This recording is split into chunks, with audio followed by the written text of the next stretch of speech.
ಅಹಮದಾಬಾದ್ನಲ್ಲಿ ನಡೆದಂತಹ ವಿಮಾನ ದುರಂತದ ವಿಚಾರಕ್ಕೆ ಸಂಬಂಧಪಟ್ಟಂತೆ ನಾವು ಚರ್ಚೆ ಮಾಡ್ತಾ ಇದ್ವಿ. ನಾವು ಸುದರ್ಶನ್ ಸರ್ ಹತ್ರ ಮಾತನಾಡ್ತಾ ಇದ್ದೆ ಈ ಪೈಲಟ್ಗಳ ಚಾಲೆಂಜ್ ಹೇಗಿರುತ್ತೆ ಅಂಥೇಳಿ. ಈಗ ನಾನು ಪೂಜಾ ಅವ್ರನ್ನ ಮಾತನಾಡಿಸ್ತೀನಿ. ಪೂಜಾ ಅವರೇ, ನೀವು ಕೂಡ ಪೈಲಟ್ ಆಗಿರೋದ್ರಿಂದ ಒಂದು ವಿಮಾನ ಟೇಕ್ ಆಫ್ ಆದಾಗ ಮತ್ತು ಲ್ಯಾಂಡಿಂಗ್ ಮಾಡುವಂತಹ ಸಂದರ್ಭದಲ್ಲಿ ಪೈಲಟ್ನ ಚಾಲೆಂಜಸ್ಗಳು ಹೇಗಿರುತ್ತೆ ಅಂಥೇಳಿ. So takeoff and landing are the most important phases of flight. So our time alli pilots ಅವ್ರದ್ದು ಫುಲ್ ಫೋಕಸ್ ಕೊಟ್ಟಿರ್ತಾರೆ. ಸೊ ಯೂಶುವಲಿ ಟೇಕ್ ಆಫ್ ಮಾಡುವಾಗ ಏನಿರುತ್ತೆ ಅಂದ್ರೆ ದೇರ್ ಇಸ್ ಅ ರೂಲ್. ಅದರಲ್ಲಿ 10,000 feet ತನಕ you have to maintain a sterile cockpit. Sterile cockpit ಅಂದ್ರೆ you will only talk about the aircraft, you will only communicate ಎಷ್ಟು necessary ಇದೆ ಅಷ್ಟೇ. ಸೊ ಬೇಸಿಕ್ಲಿ ನೀವೇನ್ ಬೇರೆದ್ ಮಾತು, ಪರ್ಸನಲ್ ಲೈಫ್ಸ್ ಬಗ್ಗೆ ಮಾತು ಅವ್ರ ಏನು ಬೇರೆದ್ ನೀವು ಡಿಸ್ಕಸ್ ಮಾಡಲ್ಲ. ಆ ಪಾಯಿಂಟ್ ಇನ್ ಟೈಮ್ ಅಲ್ಲಿ ನೀವೇನ್ ಆಕ್ಷನ್ ಮಾಡ್ತಿರ್ತೀರಾ, ನೀವೇನ್ ಫ್ಲೈ ಮಾಡ್ತಿರ್ತೀರಾ, ನಿಮ್ದೇನ್ ಚೆಕ್ ಲಿಸ್ಟ್ ಇರುತ್ತೆ, only related to that you will talk. Because still 10,000 feet it is critical that a pilot has is complete focus. And it is the same during the landing as well. Landing ಮಾಡಕ್ ಬಂದಾಗ್ನು ನಿಮ್ದೆಲ್ಲ full focus safely land ಮಾಡೋದ್ರಲ್ಲೇ ಇರುತ್ತೆ. You don't think about anything else, you don't talk about anything else. Because ಎಷ್ಟೋ ಒಂದು factors ಇರುತ್ತೆ that can affect your landing. Winds ಇರುತ್ತೆ, weather ಇರುತ್ತೆ, and so I think pilots R most focus take off and landing ಟೈಮಲ್ಲಿ. ಆಮೇಲೆ communication ಎಲ್ಲ ಹೇಗಿರುತ್ತೆ ಅಂತ ಹೇಳಿ. ಕಮ್ಯುನಿಕೇಶನ್ ಸರ್ ಎಕ್ಸ್ಪ್ಲೇನ್ ಮಾಡಿದ್ರು. ಮೊದಲು ಒಬ್ರು ಪೈಲಟ್ ಫ್ಲೈಯಿಂಗ್ ಇರ್ತಾರೆ, ಒಬ್ರು ಪೈಲಟ್ ಮಾನಿಟರಿಂಗ್ ಇರ್ತಾರೆ. ಬಿಕಾಸ್ ಒಬ್ಬರೇ one single pilot cannot do everything. ಅವ್ರ ಚೆಕ್ ಲಿಸ್ಟ್ ನೋಡ್ಬೇಕು, ಅವ್ರ ಫ್ಲೈನು ಮಾಡ್ಬೇಕು ಅಂದ್ರೆ one person cannot do it all. So ಒಬ್ರು ಫ್ಲೈ ಮಾಡ್ತಿರ್ತಾರೆ, ಇನ್ನೊಬ್ರು ಅವ್ರಿಗೆ ಅಸಿಸ್ಟ್ ಮಾಡ್ತಿರ್ತಾರೆ with respect to check list, with respect to cross checking the items that are there on the check list and assisting him with other basic operations and radio communications.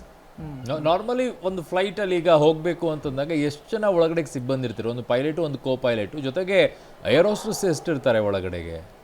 ಅದು depend ಆಗುತ್ತೆ sir number of passengers ಮೇಲೆ. ಎಷ್ಟು passengers ಇದ್ದಾರೆ on board, depending on that ಅವ್ರಿಗೆ ಎಷ್ಟು assistance ಬೇಕು. ಈ flight ಲೆಕ್ಕನೇ ಇಟ್ಕೊಳ್ಳೋದಾದ್ರೆ ಈಗ 242 ಇದ್ದಿತ್ತು. ಈಗ ಈ ಫ್ಲೈಟ್ ಲೆಕ್ಕನೇ ಇಟ್ಕೊಳ್ಳೋದಾದ್ರೆ 242 ಅಂದ್ರೆ 230 ಪ್ಯಾಸೆಂಜರ್ಸ್, 12 ಸಿಬ್ಬಂದಿ ಅಂತ ಹೇಳ್ತಾ ಇದ್ದಾರೆ. ಸೊ ಇದರಲ್ಲಿ ಐ ಥಿಂಕ್ ಅರೌಂಡ್ 10 ಜನ ಕ್ರೂ ಇದ್ರು. ಯಾಕಂದ್ರೆ ಇಬ್ರು ಪೈಲಟ್ ಇದ್ರು and rest of them were crew. Normally ಅಷ್ಟೇ ಇರುತ್ತೆ. ನೀವೇನೋ ಹೇಳ್ತಾ ಇದ್ರಿ sir? Minimum basically they are for safety. So if there are 50 passengers, it is mandatory that one aerostase should be there. But international flight ಅಲ್ಲಿ, since it's a very long leg, there are people, it is up to the airline policy how many should be there. But since their role is mainly for the safety of the passengers, for every 50 passengers one cabin crew is mandatory. ಪೂಜಾ ಅವರೇ, ಈಗ ಅದರಲ್ಲಿ ಈ ಒಬ್ರು ಪ್ರಯಾಣಿಕರು ಮಾತ್ರ safe ಆಗಿ ಆಚೆ jump ಮಾಡ್ತಾರೆ. ಹೇಗೆ ಸಾಧ್ಯ ಆಗುತ್ತೆ ಈ ರೀತಿಯಾಗಿ ಲೋ ಇದರಲ್ಲಿ ಹೈಟಲ್ಲಿ ಹೋಗಬೇಕಾದ ಟೈಮಲ್ಲಿ ಆಚೆ ಬಂದು ಅವರು ತಮ್ಮನ್ನು ತಾವು ರಕ್ಷಣೆ ಮಾಡ್ಕೊಳ್ಳೋದು ವೆರಿ ರೇರ್ ಕೇಸ್ ಅನ್ಸುತ್ತೆ ಅಲ್ವಾ ಇದು? It's a miracle. It is indeed a miracle.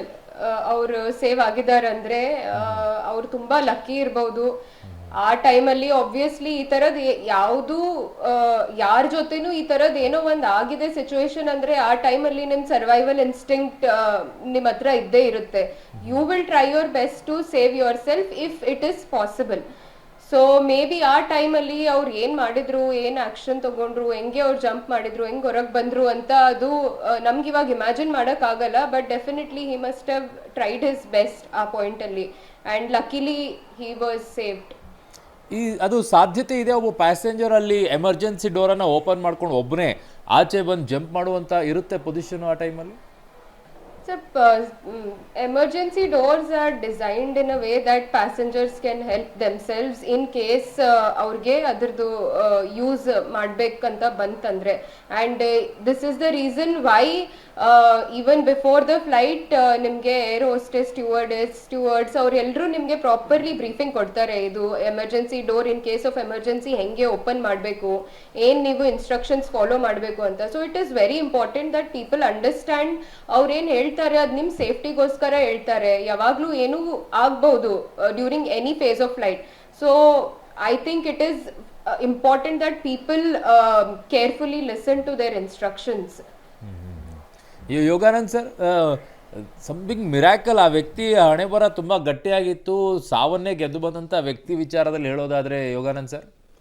ಖಂಡಿತವಾಗಿಯೂ ಈ ಎಮರ್ಜೆನ್ಸಿ ಡೋರ್ಸು ಇದ್ದದ್ದು ಸಾರ್ಥಕ ಆಯಿತು ಅಂತ ಅನಿಸ್ತದೆ. ಯಾಕಂದರೆ ಈವನ್ ಒಬ್ಬರಾದರೂ ಎಸ್ಕೇಪ್ ಆಗೋದಕ್ಕೆ ಅನುಕೂಲ ಆಯಿತು. ಆಮೇಲೆ ಇದು ವಿಂಗ್ಸ್ ಹತ್ರನೇ ಇರೋದ್ರಿಂದ ಏನಾದರೂ ಡ್ಯಾಮೇಜ್ ಆದ ತಕ್ಷಣ ಇಮಿಡಿಯೇಟ್ಲಿ ಆ ಪೋರ್ಷನ್ ಓಪನ್ ಆಗಿರುತ್ತೆ. ಅವರಿಗೆ ಸ್ಟೆಪ್ ಡೌನ್ ಮಾಡೋದಕ್ಕೆ ವಿಂಗ್ಸ್ ಮೇಲಿಂದ ಎಸ್ಕೇಪ್ ಆಗೋದಕ್ಕಾಗಲಿ ಅಥವಾ ಹೊರಗಡೆ ಬರೋದಕ್ಕೆ ಆ ಸಿಚುವೇಶನ್ನೇ ಬರ್ಸ್ಟ್ ಆಗಿರೋದ್ರಿಂದ ಆ ಪ್ರಯಾರಿಟಿಯಲ್ಲಿ ಆ ಒಂದು ಎಮರ್ಜೆನ್ಸಿ ಡೋರು ಸಡನ್ ಆಗಿ ಓಪನ್ ಆಗಿರೋದ್ರಿಂದ ಇನ್ನು ಉಳಿದು ಡೋರ್ಸು ಅಥವಾ ಪೋರ್ಷನ್ ಓಪನ್ ಆಗೋಕ್ಕಿಂತ ಮುಂಚೆ ಎಮರ್ಜೆನ್ಸಿ ಡೋರ್ ಓಪನ್ ಆಗಿರ್ಬೋದು. ಆಮೇಲೆ ನೆಕ್ಸ್ಟ್ ಇಮಿಡಿಯೇಟ್ಲಿ ಅದರ ಓಪನ್ ಆದ ತಕ್ಷಣ ವಿಂಗ್ಸ್ ಇರೋದ್ರಿಂದ ಅವರಿಗೆ ಸ್ವಲ್ಪ ಜಂಪ್ ಮಾಡೋಕ್ಕೆ ಅವಕಾಶ ಆಗಿರ್ಬೋದು. ಆ್ಯಂಡ್ ಇನ್ನು ಆ ಒಂದು ಕ್ರಿಟಿಕಲ್ ಸಿಚುವೇಶನ್ನಲ್ಲಿ ಅವ್ರಿಗೆ ಗೊತ್ತಾಗಿರಲ್ಲ ಅದು ಯಾವ ಥರ ಎಸ್ಕೇಪ್ ಆಗಿದ್ದೀವಿ ಅಂತ. ಬಟ್ ಅಲ್ಲಿ ಎಮರ್ಜೆನ್ಸಿ ಡೋರ್ ಇರೋದ್ರಿಂದ ಅವರು ಆ ಬರ್ನ್ ಆಗ್ತಕ್ಕಂಥ ಸಿಚುವೇಶನ್ಗಿಂತ ಮುಂಚೆನೇ ಅವರು ಹೊರಗಡೆ ಬಂದಿರೋದ್ರಿಂದ ಅವರು ಎಸ್ಕೇಪ್ ಆಗಿರ್ಬೋದು ಅಂತ ನಾವು ಎಕ್ಸ್ಪೆಕ್ಟ್ ಮಾಡ್ಬೋದು. ಇದರಲ್ಲಿ ಒಂದು ವಿಶೇಷವಾಗಿ ಫೋರ್ ಥಾಟ್ ಮುಂದೆ ಹೇಗಿರ್ಬೇಕು ಅಂತ ಅನ್ನೋದಾದ್ರೆ, ನಾವು ಈ ಚೇರ್ಗಳನ್ನು ಅಂದರೆ ಪ್ಯಾಸೆಂಜರ್ ಕೂತ್ಕೊಳ್ತಕ್ಕಂಥ ಚೇರ್ಗಳ ಡಿಸೈನ್ಸ್ ಬಗ್ಗೆ ಸ್ವಲ್ಪ ನಾವು ಕಾನ್ಸಂಟ್ರೇಟ್ ಮಾಡಬೇಕಾಗಿದೆ. ಅದ್ರ ಬಗ್ಗೆ ಒಂದು ಪ್ರಾಪರ್ ಥಾಟ್ಸ್ ಬೇಕಾಗಿದೆ. ಓಕೆ ಓಕೆ, ಅದ್ರ ಬಗ್ಗೆ ಬಹಳ ಇಂಟ್ರೆಸ್ಟಿಂಗ್ ಆಗಿ ಹೇಳ್ತಾ ಇದ್ದೀರಾ ಸರ್. ವಾಪಸ್ ಬರ್ತೀನಿ, ಅದೇನು ಡಿಸೈನ್ ಚೇಂಜ್ ಮಾಡಬೇಕು ಅಂತ ಯೋಗಾನಂದ್ ಸರ್. ವಾಪಸ್ ಬರ್ತೀನಿ, ಜೊತೆಗೆ ಸುದರ್ಶನ್ ಸರ್ ಜೊತೆ ಮಾತನಾಡೋಣ. ಪೂಜಾ ಅವರೇ ಧನ್ಯವಾದಗಳು, ನೀವೆಲ್ಲ ಹೋಗಬೇಕು ಅಂತ ಬಯಸ್ತಾ ಇದ್ದೀರಾ. ತುಂಬ ಧನ್ಯವಾದಗಳು ಇಷ್ಟೊತ್ತು ನಮ್ಮ ಜೊತೆಗೆ ಜಾಯ್ನ್ ಆಗಿದ್ದಕ್ಕೆ.